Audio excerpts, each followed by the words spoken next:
പ്രിയമുള്ള പ്രേക്ഷകർക്കെല്ലാം ഈദ് മുബാറക് നേരുന്നു. പെരുന്നാൾ ദിവസമായതുകൊണ്ട് തന്നെ ഇന്നത്തെ വീഡിയോയിലെ കാഴ്ചകളും പെരുന്നാളുമായി അനുബന്ധപ്പെട്ട കാര്യങ്ങളാണ്. ഈ വീഡിയോയിലൂടെ നമ്മൾ പരിചയപ്പെടാൻ പോകുന്നത് മലപ്പുറം ജില്ലയിലെ കൽപ്പകഞ്ചേരി മേലങ്ങാടി ജുമാ മസ്ജിദുമായി ബന്ധപ്പെട്ട പെരുന്നാൾ നിസ്കാരവും അതിനോടനുബന്ധപ്പെട്ട കാഴ്ചകളൊക്കെയാണ്.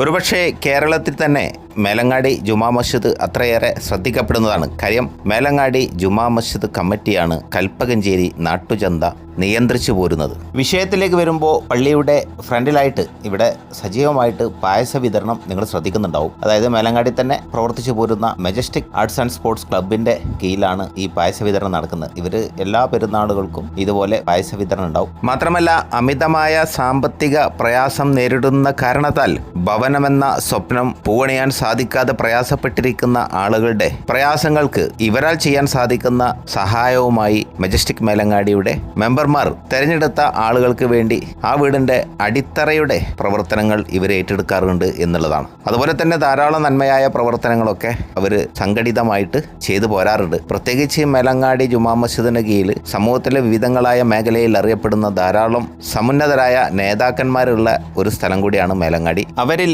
മൺമറഞ്ഞു പോയ നേതാക്കന്മാരിലേക്ക് നോക്കുമ്പോൾ നമ്മൾ ഓർത്തിരിക്കേണ്ടവരാണ് കൊച്ചുണ്ണി മൂപ്പൻ, ബാവുണ്ണി മൂപ്പൻ, അതുപോലെ തന്നെ എം.എ. മൂപ്പൻ.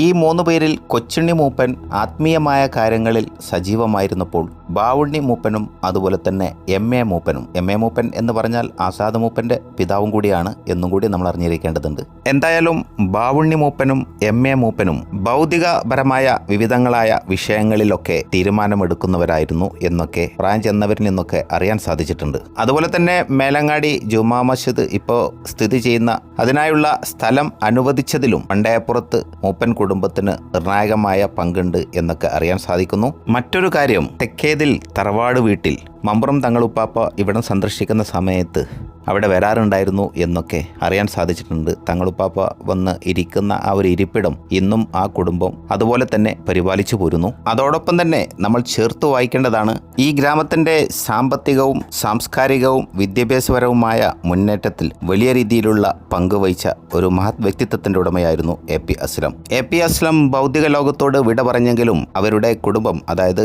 ആനപ്പടിക്കൽ കുടുംബം, ഇന്നും ഈ ഗ്രാമത്തിൻ്റെ ഇവിടുത്തെ സാധാരണക്കാരായിരിക്കുന്ന ജനങ്ങളുടെ ഉന്നമനത്തിന് വേണ്ടി നിരന്തരമായിട്ട് പരിശ്രമിച്ചു കൊണ്ടിരിക്കുകയാണ്. ഇങ്ങനെയുള്ള ധാരാളം നന്മയുള്ള പ്രവർത്തനങ്ങൾക്ക് നേതൃത്വം വഹിച്ചവർ, ജീവിച്ചിരിക്കുന്നവരും മരണപ്പെട്ടവരുമായിരിക്കുന്ന ധാരാളം ആളുകൾ മേലങ്ങാടി ജുമാ മസ്ജിദിന് കീഴിലാണ് ജീവിച്ചു പോന്നിരുന്നത് എന്നും കൂടി നമ്മൾ അറിയേണ്ടതുണ്ട്. പ്രിയമുള്ളവരെ, പോരായ്മകളിൽ ക്ഷമ ചോദിച്ചുകൊണ്ട് thank you for watching. Jai Hind.